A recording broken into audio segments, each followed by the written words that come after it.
Hello, I'm back again. This is it's mental podcast. After Cedric from last episode, today we have another poet.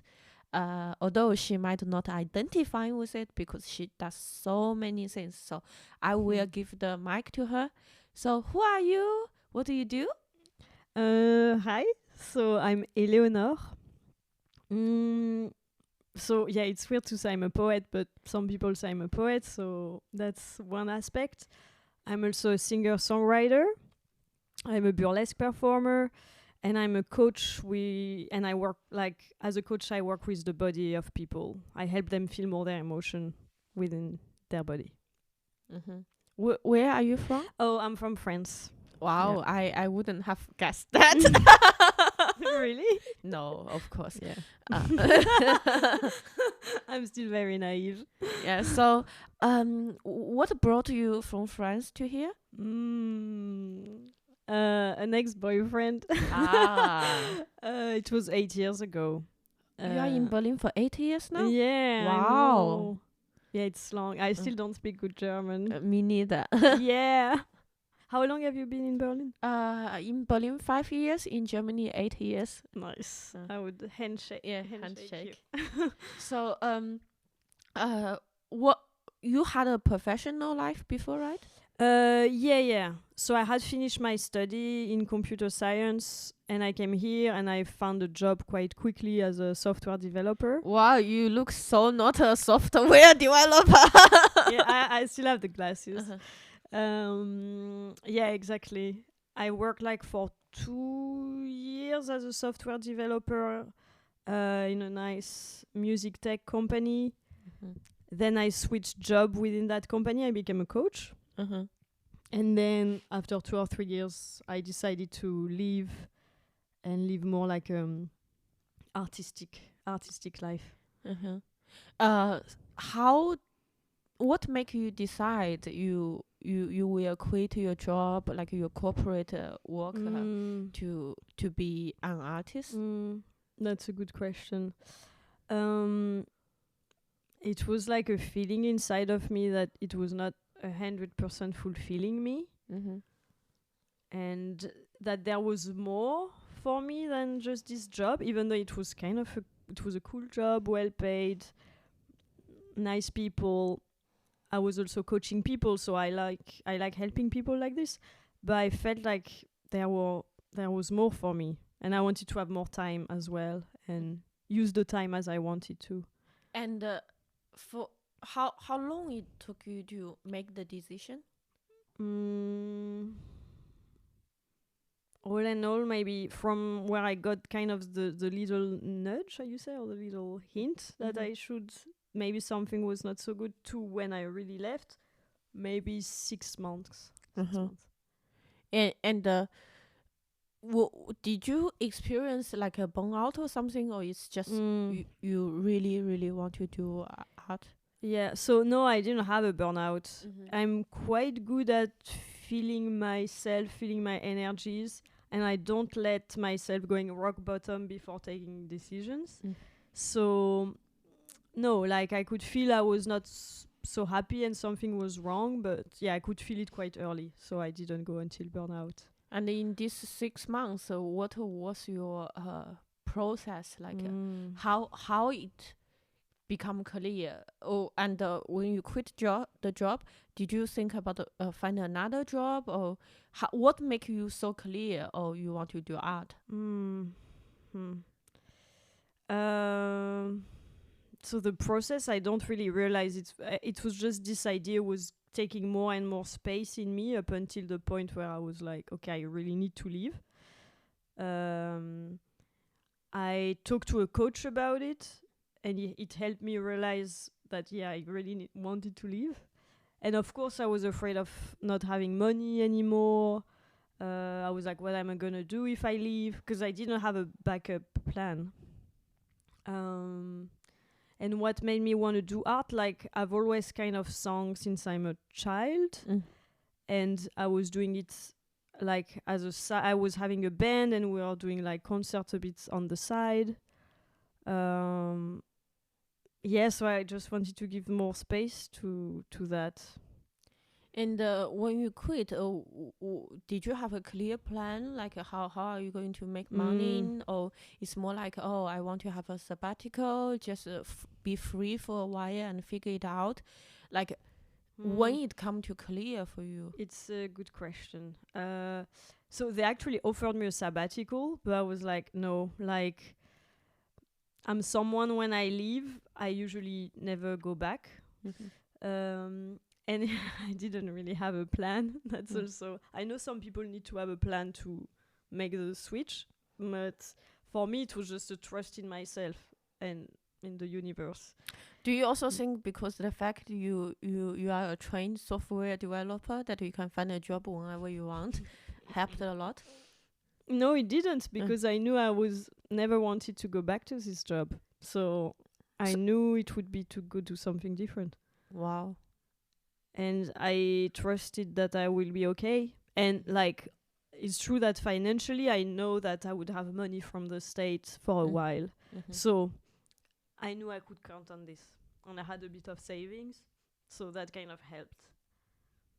But still, I didn't really have a plan. And Corona happened like, I left in like 22nd of February 2020. So it was like 1 or 2 weeks before Corona happened. But it didn't really matter. I was really happy to have left. And you left during the pandemic. So without a job during pandemic, how did you enjoy life? I kind of enjoyed life. Because first I was receiving money, so I didn't have the this like I need to find something to bring that. So I was having walks outside with friends. I was developing what I do now. It's called Pantarei. So it's kind of a mix of coaching and massages. So I was like trying to find people where I could like practice on and finishing some studies around this. So I was a bit busy with this. And and with my band back then, we also released like an EP around that time. We recorded songs, we made a music video. So I was kind of busy doing this not little, these things. And right now, how what are your time are divided? Like what type of project are you doing? And do you see a little bit clear, like how you how are you going to survive yourself financially?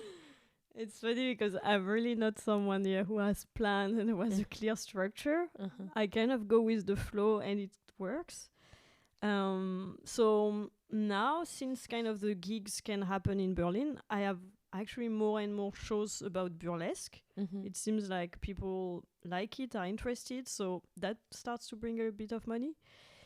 And I also want my music to do more with music, because I think it's really my main passion is like singing. And it seems like things start to take off. And around money, like I'm doing a lot of work on my mindset around this, and it's really about trusting that I will be fine, trusting that I can have anything I want, trusting that something I really believe in, what I call the universe, some people call it God, to protect me. And I have this deep trust that I'll be supported, and that's how I... May I ask what exactly is burlesque? Yeah. So burlesque is, I would say, mix of dance and theater, and it involves striptease as well. So it's kind of, you embody a character that you choose. Like in one of my shows, I'm like a captain, for example.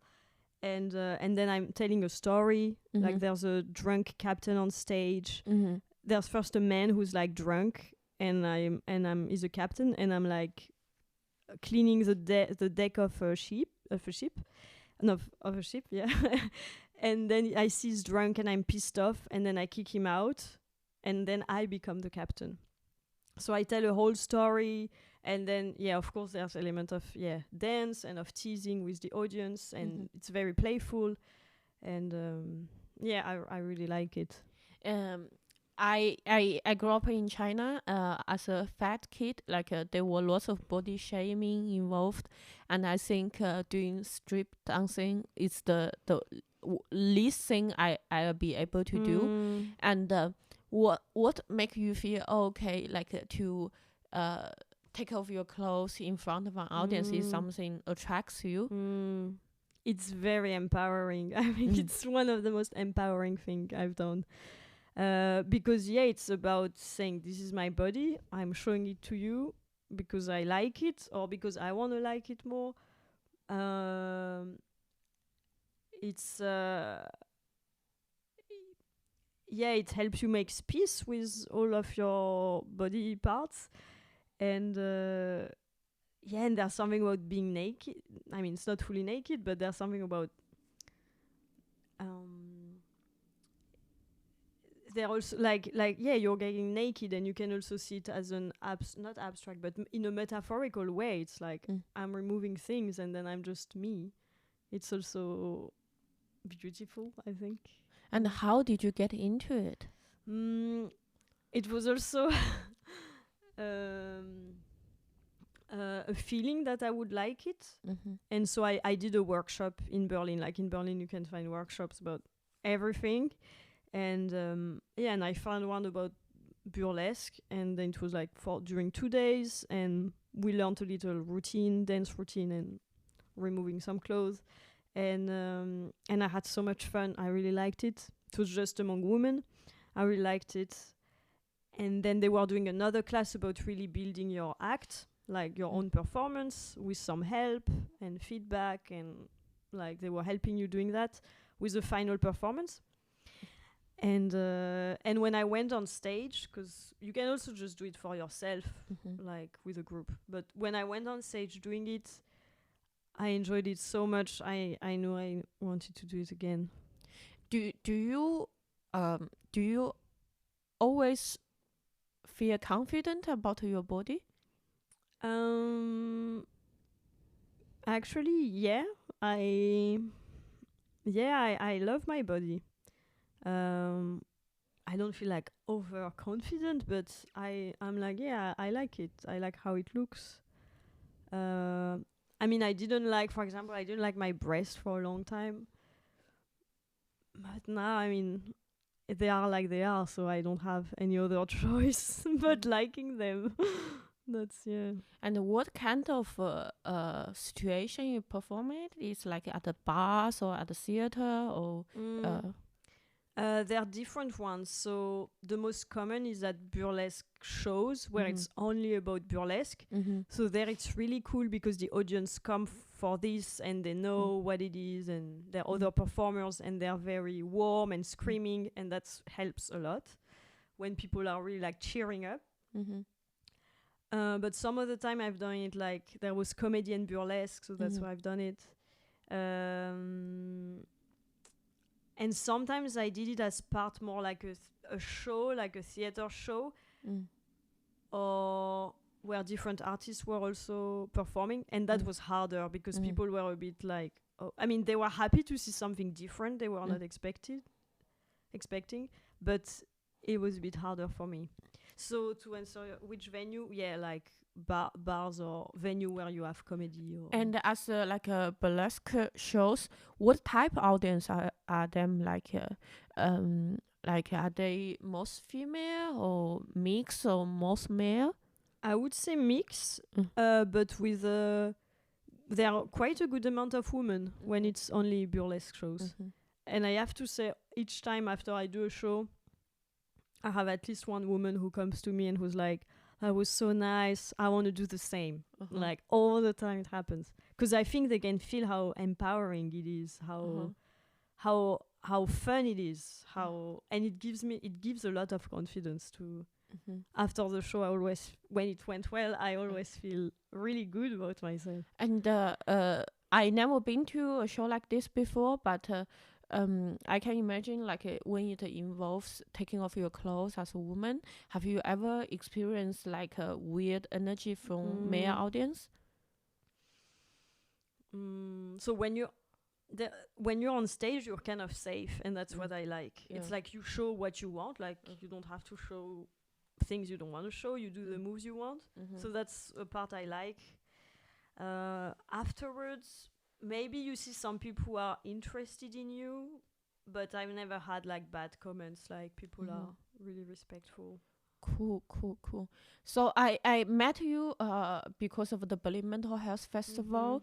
As a poet, you were performing about poetry about your mental health. So I would like to ask you, when is the beginning of your mental health journey? When is the period you start to realize, oh, you have challenges and start to face it? So I don't have like one big mental health problem. I mean, sorry, I don't mean to say it like this, but I think for me it's more sometimes feeling really like sad or low, feeling kind of these dark emotions, and then I kind of channel it by writing. That's why some poem are a bit dark, because it's where I express these things. Like, for example, the one I wrote recently is like, there's a monster living inside of me. It doesn't want me to succeed. It rather see me bleed. Like, it's pretty dark, but that's how I transform it. But your question was like, where did it start? Or when do you realize you have challenges, and when you start to deal with it?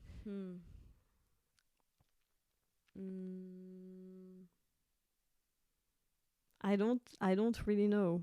I don't remember like a fix moment. Would you identify yourself as like always a happy person? Well, no, like who can always be happy? But I think now I'm way more positive than before, or at least I know how to switch my energy quite quickly now. Like, I don't stay in days being really sad or depressed. Now, when I feel low, I do something to change my energy. And the more you do it, the more it happens less often, or you don't stay in low state for so long. And over time, do you have a sense that when you have dark moments, when you have unhappy moments, what's the main source of those? Like, what's your main source of unhappiness in your life? The source of unhappiness? Yes. And the mental health challenges. I was gonna say men. Yeah. At the beginning of the show, we talk a little bit about men. Yeah. I was like, relationship is my main struggle. So it can be like, I don't know, a date that didn't go well, that can bring me low, and also things with my father, I have to say. And my father is bipolar, so he's like take medicines. So I'm also always afraid to also be bipolar or being crazy. Like, that's always in the back of my mind. But bipolar doesn't mean being crazy, right?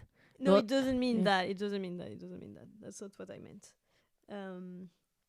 But I guess when I'm feeling low, then I'm like, and then I'm feeling very happy, I'm like, oh fuck, am I bipolar? But what I wanted to say is that when I'm afraid he's not doing so well, or when he says something to me, even a small thing that can really affect me. So that could be one thing that bring me low, is when I'm worried about my father, or feeling bad about something he said. Yeah, we also did a show together. It's a poetry show about anxiety. So, when did you realize you are an anxious person?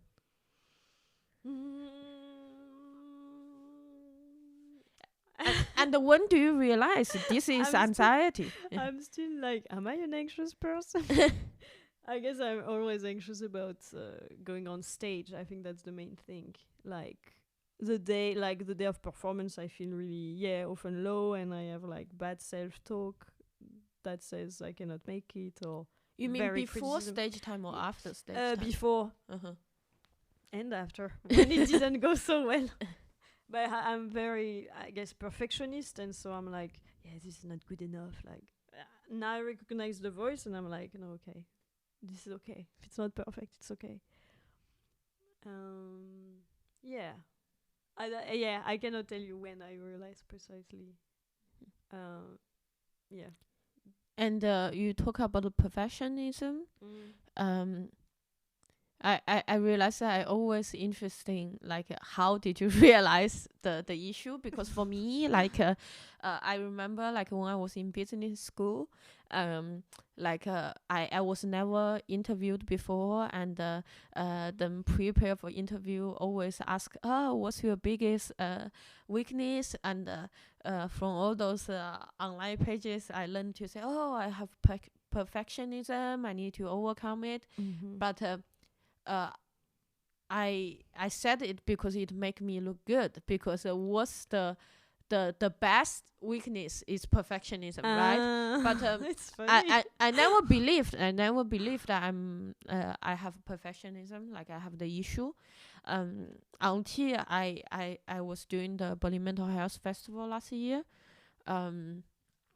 I realized like there's a constant battle. I think I'm not doing great. I'm not doing enough. I fuck up things.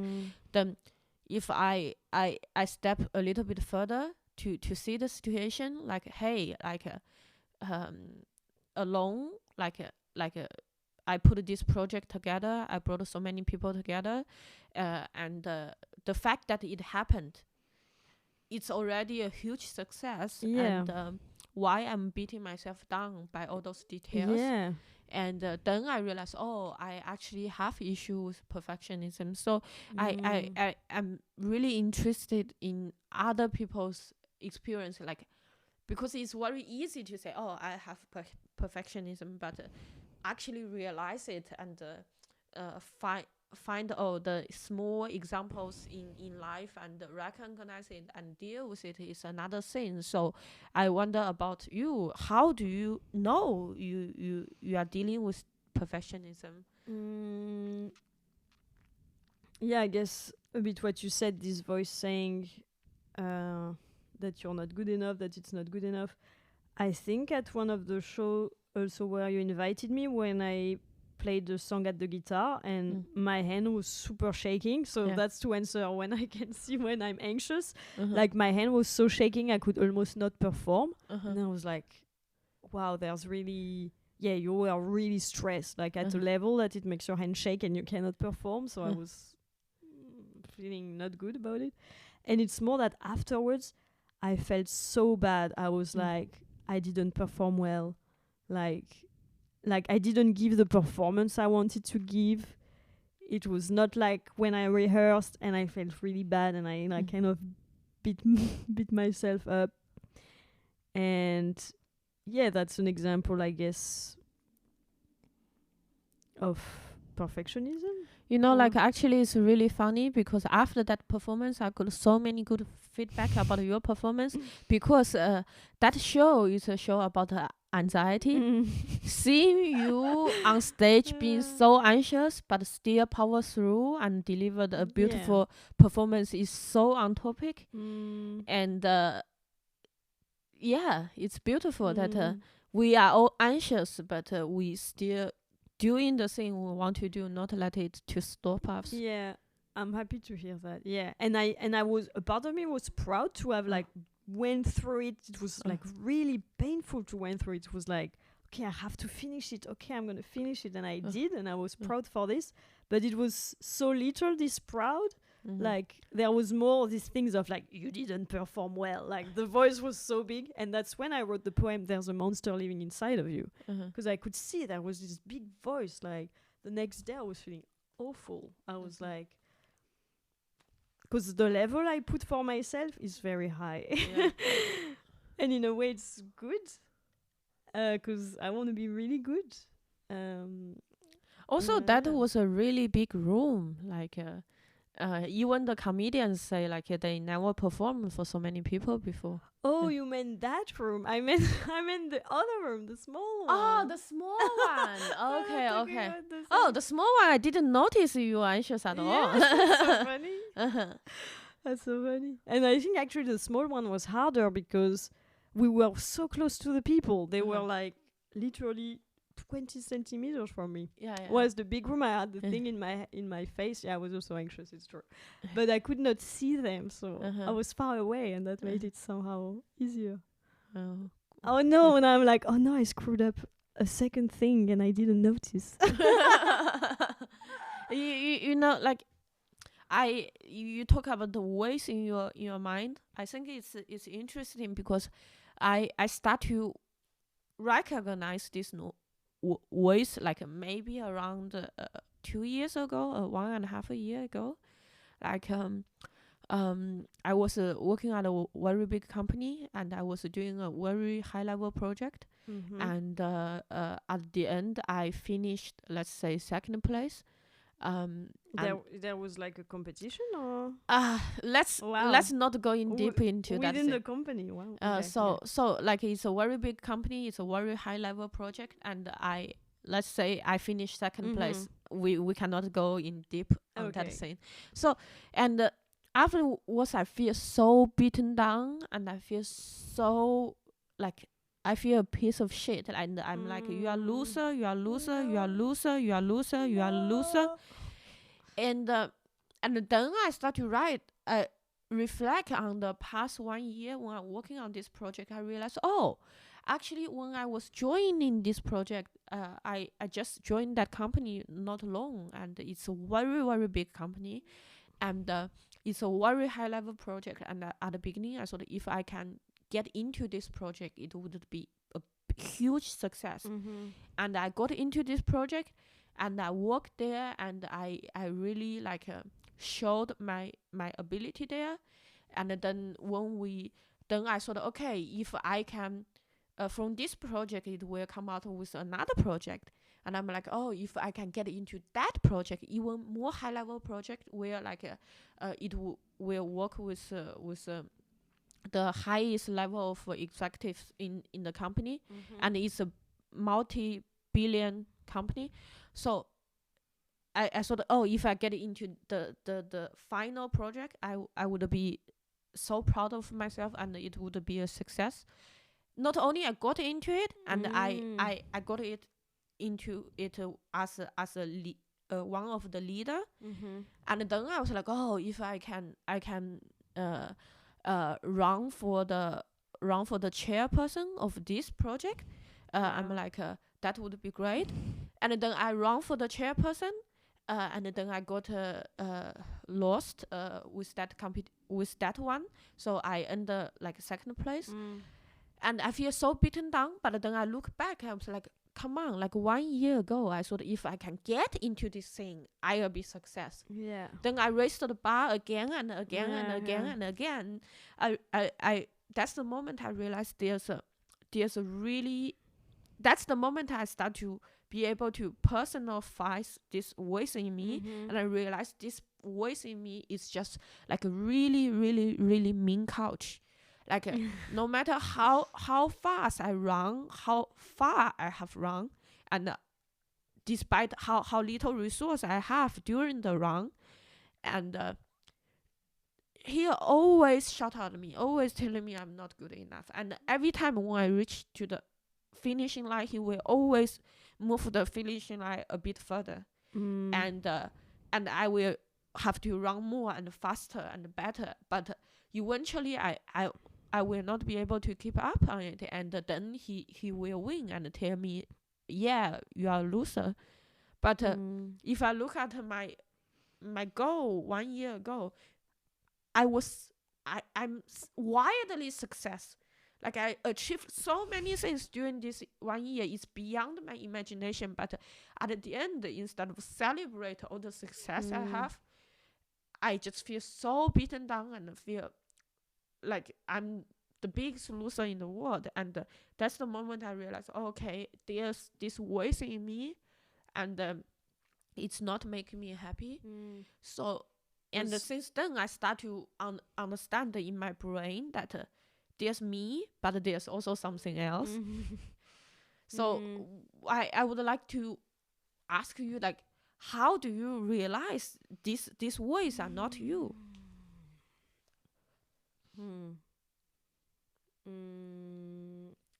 Well, I guess at first I didn't, and then it's when I heard people like coaches or mentors, something about self-development, all this, where they talk about it, and I was like, oh yeah, okay, it happens to me too. I guess that's how I realized, and now I hope I catch it quite quickly, and I can say, okay, it's just one of these voice. And I heard one tip which is apparently working really well is to give them name. Even real name, like I heard someone say they call it Jean-Claude. Like Jean-Claude Van Damme is like it's famous in French and Belgium. So and then it's like, oh, it's just Jean-Claude talking, like he's just saying these things. And I think it's really great that you realize that as well, and sometimes we can see the good there is in what they say. And in yours, I guess it's like it wants you really to achieve things, go further, and that's a beautiful thing in a way. So it's also seeing maybe their friendly aspects. And how are you dealing with the voice in you? So as I said, one way is like to write about it, or just either make poetry about it, or just like write, like journal what it says, or journal how I feel. Or then noticing it and say, okay, I hear you, but I don't want to. I hear you, but I don't want to listen to you now. Or like saying, well, thank you for saying this goodbye now. And then doing something. What helps is always doing something to shift my energy, especially moving my body. Before the show, you've seen me like you were saying, "Are you ready?" And then I said, "Oh no, 1 second." And then I stand up for the chair and like I jumped around and sweep my body, like touch my body and sweep, like removing energies. Like that's something I do often. And then like have a walk or eating something I really like. All this help. I love hearing nice music as well, like happy music, like Daft Punk or I don't know, like cheerful music. It really helps me. Yeah. At the beginning, before the recording, we talked about. You said your biggest weakness is men. So bad. Yeah, we don't need to talk about the specific men, but do you think you are open to discuss what's the challenge for you? Like because from my point of view, you are such a beautiful, talented, attractive, positive woman. Thank you. Like how is it possible that you have issues with men? Oh, thank you. I mean, it's you would see me blushing now if you could see me. So I think I've changed quite a lot. So I'm still like in the period of transition, and I think now I would go less for. Okay, I was going to say the word less for not bad men, but for men that are not good for me. I think now I would see them quite quickly. I think it's really about self-worth. Like, now I start to own it more, I have talents. But even though being talented, you can be very talented and it has kind of nothing to do with your relation. I mean, everything is a bit linked. But, I think when your self-worth is high, when you're like, okay, this behavior, like, no more. I think it's really when you start to be like, I won't accept that anymore. And I think as long as you don't put that line, what I call the universe brings you more chances to put that away or to say no. And as long as you don't do it, you have the same type. I mean, I have the same type of man, the same type of behavior, the same type of things that happen to me, and I'm like, yeah, no, it's okay. And as long as I'm saying it's okay, it will keep happening. I am curious because I grew up like I was raised a very low self-esteem, and so I understand me why I had low self-worth. But when I look at women like you, I just don't understand. How can you have low self-worth? Well, I guess also linked to men. I guess it's because, if I can say, my father never really. He was there, like, but he never really appreciated me. I know he loves me, but never appreciated my talent. You know, he never said I sang well. He never, all my artistic stuff, like he said, artists are lazy or that's not a job. Like, I heard it for so long that I guess I felt not seen. And I think that's where it comes from. Like, I rarely heard that he's proud of me or that he loves me. And I guess it's also why I have difficulty with men. Like, when you have something around, as a woman with your father, like, I mean, as a heterosexual woman, when you have something wounded or still not healed with your relationship with your father, it shows usually your relationship. Are you saying it in a roundabout way that you have a daddy issue? Oh, I hate this. I hate this term. Are you attracted to older men? No, I'm not. Oh, that's great. I mean, depends which range. Like 5 years older, yes. Oh, that's not. I mean, like 20, 30, 50 years old. No, I rarely date someone who's more than 10 years. Even 10 years sounds like a lot. And you the relationship with your dad, the kind of like lack of recognition from your dad's that side, are you on a healing journey of it? Are you? I am actually. I signed up for a coaching which is called Free Yourself from Toxic Parents. Yeah, exactly. So I am finally doing something around it. Yeah. You signed a workshop? You mean it's a 12-week coaching program. How much are you paying for it? 1,500 euros. How do you have the money? I thought you are unemployed. Well, it's money is funny. Well, I had saving. I have money from the States, and I invested in myself a lot. Like, I paid couple of thousand of euro for coaching because it works, because it makes me better. If it heals, honestly, if then I have no more problem with my father, 1,500 euro is nothing. And are you in the middle of this coaching course? Yeah, I'm like the third middle. Yeah. And so far, what's your takeaway?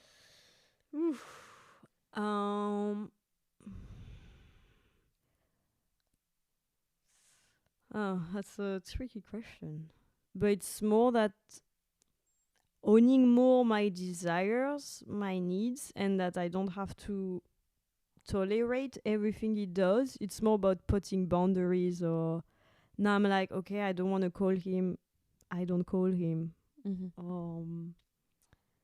Or more saying no to things he said, saying things, or I can see that it's easier to not accept some of the things he says. Yeah, but it's still fresh. Like, I cannot give you.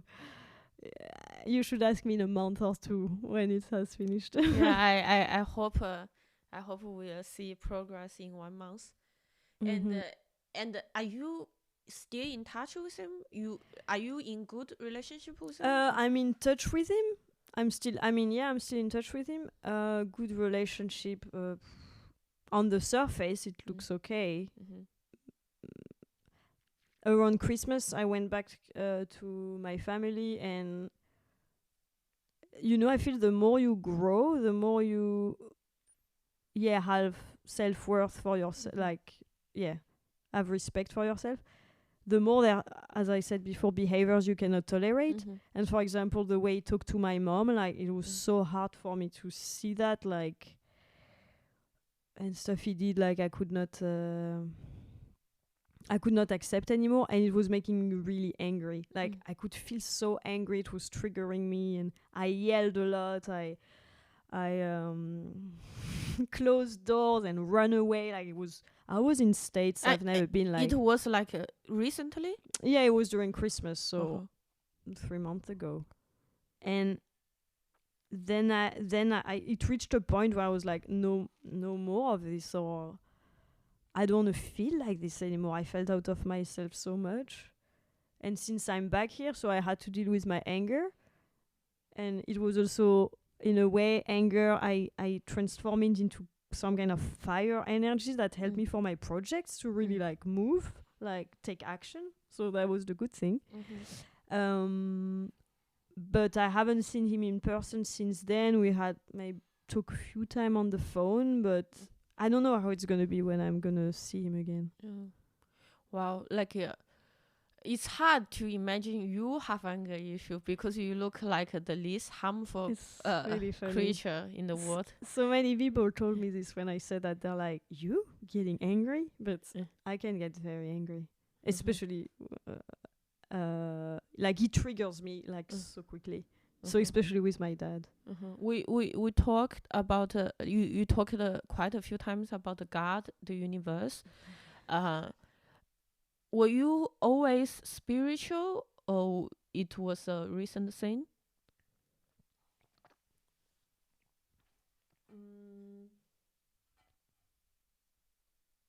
I was drinking water.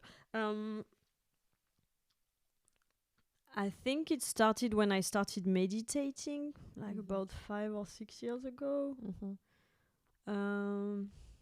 I guess before I believed there was God, some kind of God, but not really paying attention to it.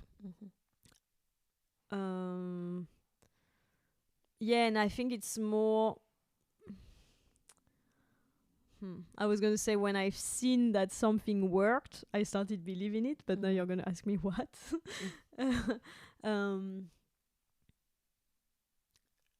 I just saw because when you believe in something bigger than you, however you want to call it, then you feel less alone. Then you're kind of never alone.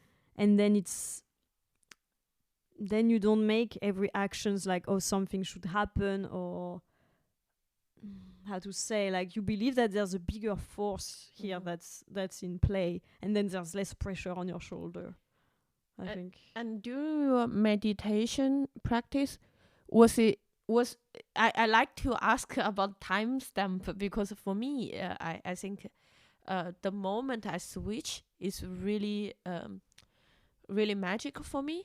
Like, did you feel like the moment you feel, oh, you really feel the power of the universe, or it's like a more gradual thing?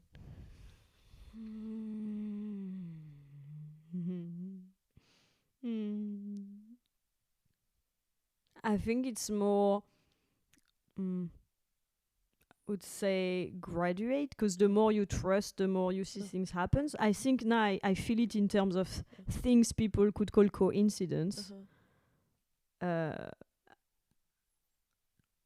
But they are not so coincidence. Like, how to say, when I feel really good and I go with the flow and I just enjoy my life and just want to feel really, I don't know, just do things I really love. Like, that's how you wrote me one day and you are like, hey, do you want to do the podcast? Hey, do you want to do this writing job with me? Like, I didn't do anything. It just happened. But it happened because I was in a state of flow and feeling good. So it's no coincidence. Yeah, what I want to ask, we talked before, like you mentioned you also eat vegan. Is it something related to your spiritual journey? Actually, no. It's related to animals, cruelty. I really love animals. I have strong bond for them, and it's really more about this. And since when you start to eat vegan food? Like fully vegan when I now I can give a timestamp, even though it's a weird one. When I broke up with an ex-boyfriend 6 years ago or something, because often I change things I change job and I change boyfriends and I change home. Like it often goes together, these type of things. So yeah, that's where I was like, I think because we were living together, I was like, he was not vegan, so it was I don't less easy to be vegan. But when I started living on my own, I was like, okay, there's no more reason. So yeah. I ask this is because it's very it's related to my spiritual journey.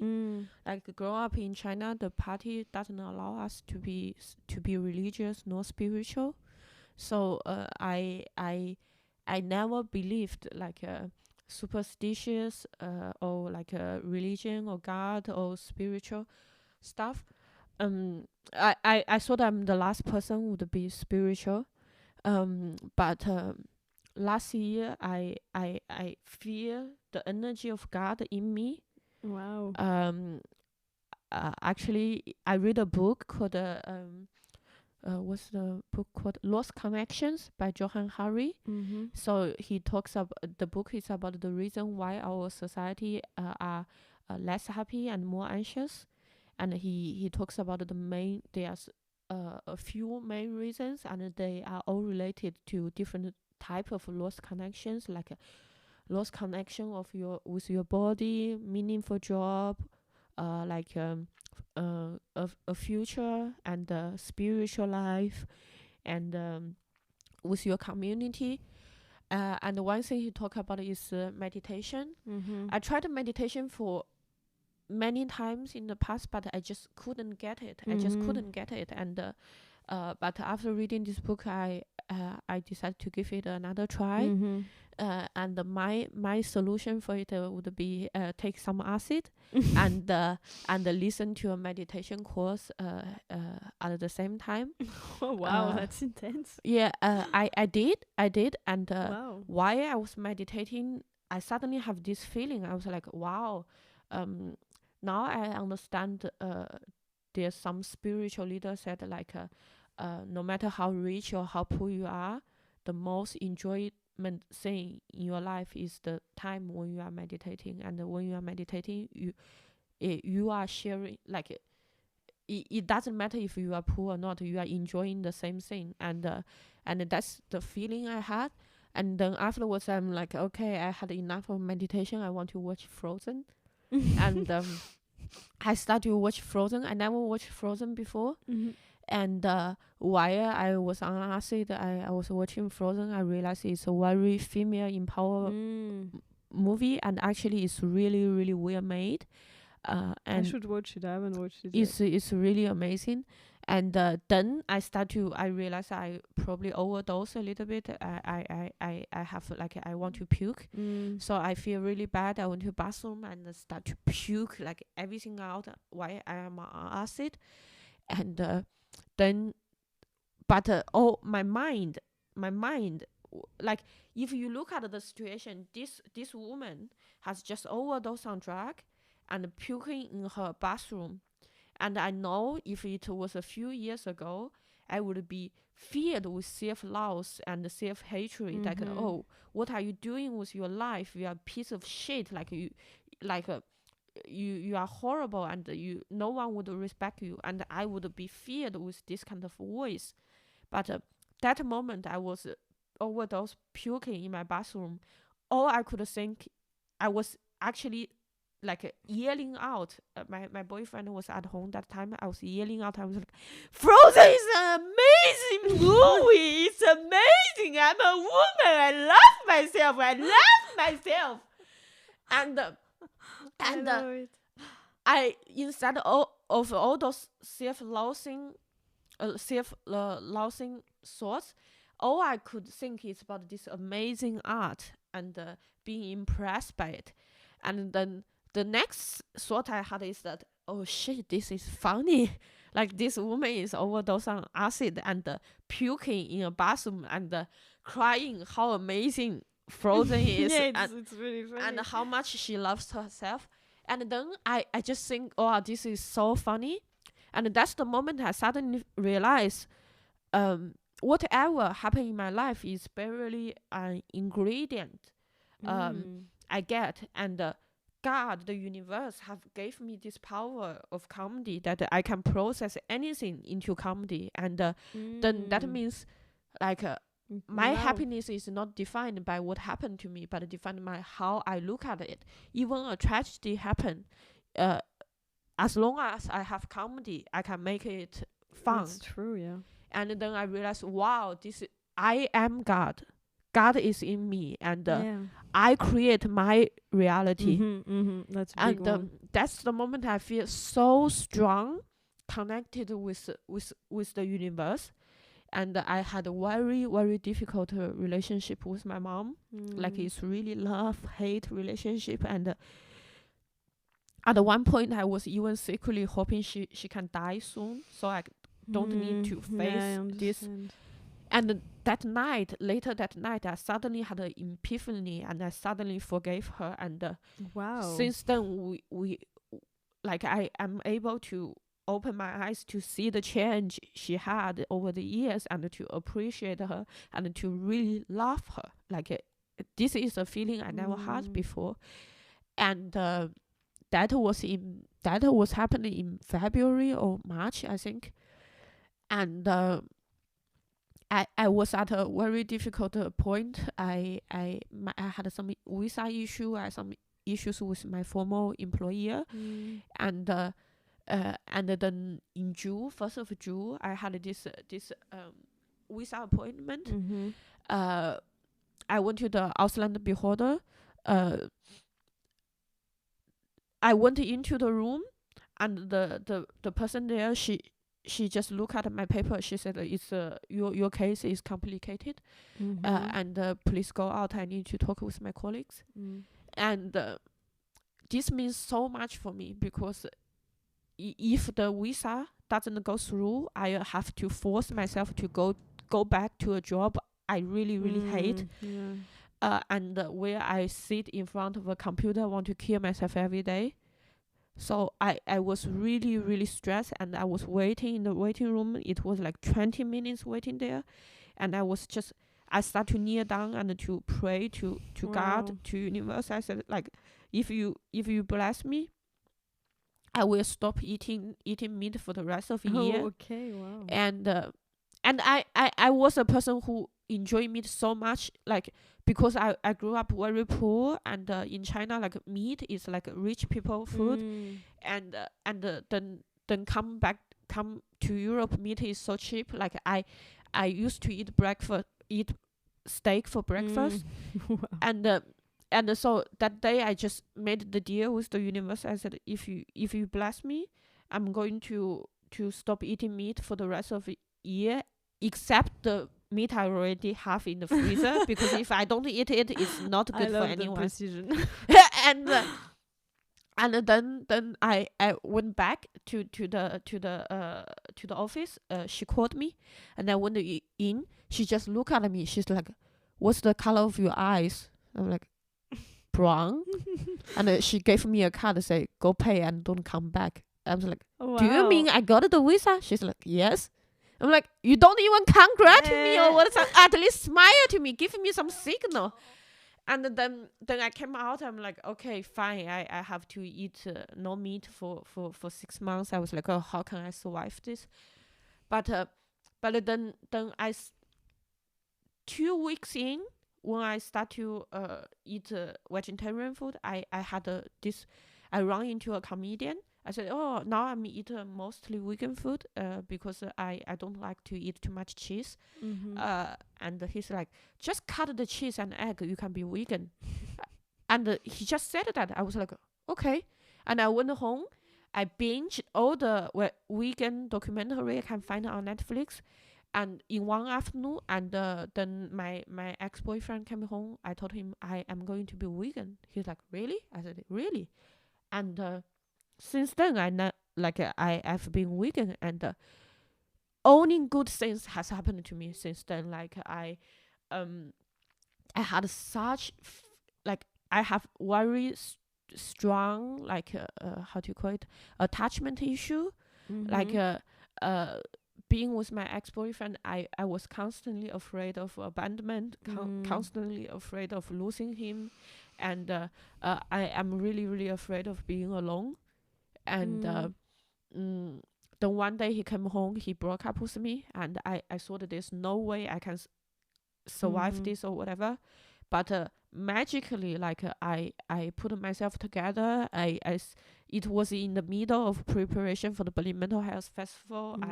I still delivered the whole festival, and I start to every day I listen to different audiobook and to have different perspective. And after 2 weeks, because after a few days he told me he's not sure about the breakup, he want to give it another try.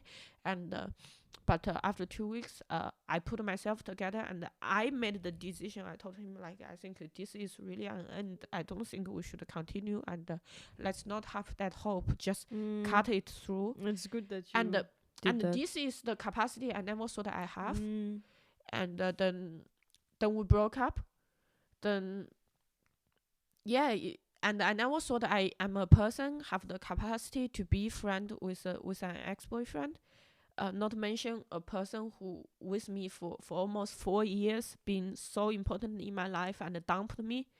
And I really thought that I would just, the pain would be so much, I would just like never talk with him again. But we stayed friends, we stayed friendly, and feel the love for each other, and the comedy going great, and everything, like only good things has happened to me. So I was like, I feel sometimes I just feel like being spiritual, doing the meditation, being vegan, sending out the love to the world, feel the empathy for other people, feel the kindness, love for the world, and to feel the pain from others, from animals, empowered me so much, and broadened so much capacity in me. And I just, now I'm filled of love and positivity. So that's why I was wondering about your relationship with your spiritual journey and being vegan. And I think for me, being vegan is very important part of my spiritual journey, because like growing up, like eating meat was never a question, and it's by default. So, and now looking back, I realized I just never had the capacity, or no one told me, oh, how about those animals? They were brought to this world with the only purpose to die, and they cannot spend time with their loved ones, and there's no joy in their life, and they are raised in such inhuman ways, and then murdered massively. So I never saw the world from their eyes. And then being vegan, because if you want to eat meat, you have to ignore all your feelings for them. Well, sorry, but it's a really great story you told. I think what feels good about being vegan for me is that it's, as you said, it's being aligned ethically with what I know. I'm not hurting someone. Like, it feels good because it feels I'm following my truth in a way, and I'm doing good by doing this. Exactly, following truth. Because like how can you say I'm a good person and I am full of love and compassion for me and others, while you turn a blind eye to all those sufferings created by eating meat? So I think I don't want to make everyone who's not vegan feel bad now, because I think also we can choose our battles. That's because there's so much suffering in the world. If we want to pick everything and help the poor people and help the homeless and like, it's kind of too much to carry. So I chose to be vegan, but there's a lot of things I don't do. So I guess it's about finding the one that really touches you the most, and then do something for it. I don't believe like I am not forcing anyone to be vegan, but No, for me, it's like it's part of me being open to my feelings, like to be honest, because when I was eating meat, I was turning a blind eye to part of it, like exactly, because the like the channel, like I was blocking the channel of me feeling the love for the animals. And when I stop to eat meat, I can really see them as beings, and as individuals, and as creatures, like able to love, and to create bondings with their mates. And now, like I remember in the past, like when I see a pig, if I fear anything, like fear them about being killed, I will feel really bad, and I will just like what you say, you would closing your heart in a way. yeah. And now I can look at a interesting. pig and really think, oh, it's really cute. Yeah, it's nice. And I think what makes it so powerful for you is because you made this promise to the universe when you were waiting for your visa. I think you really added all this spirituality to it. And now it's, I guess for you, it almost feels like you're thanking God by not eating meat. And I think it's funny is that I started this as a trade, is because I really want something from the universe. I'm like, okay, this is a sacrifice I will do, but then soon it become a thing I want to do. Like I don't want anything in return. Yeah. Like I only made the promise for 6 months, and at one point I was like last year, like in November, I was a little bit worried. I'm like, okay, if I like the promise is only till end of this year, like where I start to eat meat, and I was a little bit worried about myself, but I was afraid, like, okay, I will really like just start to eat meat again, and I was afraid maybe I will have withdrawal symptoms, I will not be able to control myself, but then actually it was really smooth. Like I don't need anyone stop me, or I don't have any mental battles, or maybe to justify it. I just don't want it. Yeah. And it's funny that you made this promise to God or the universe, because it's something I don't do. Like I believe I can just ask and I can have it. Oh, maybe because you are a white woman. Nah, I'm a comedian. That's funny. But you know, in a way, this universe, it's like even if you would eat meat, it would forgive you in a way. Or that's what I want to show it, think it. Yeah. Thank you for having sense of humor. Yeah. Sure. Yeah. So we are coming to an end to this podcast. Do you have anything to add about your mental health journey?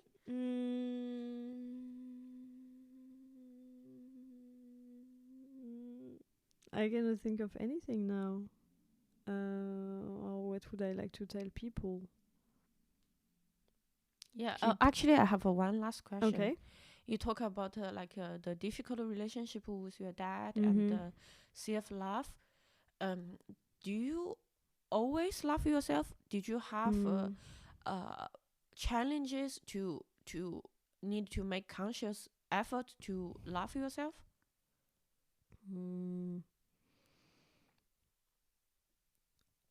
I think at some point I realized I thought I loved no.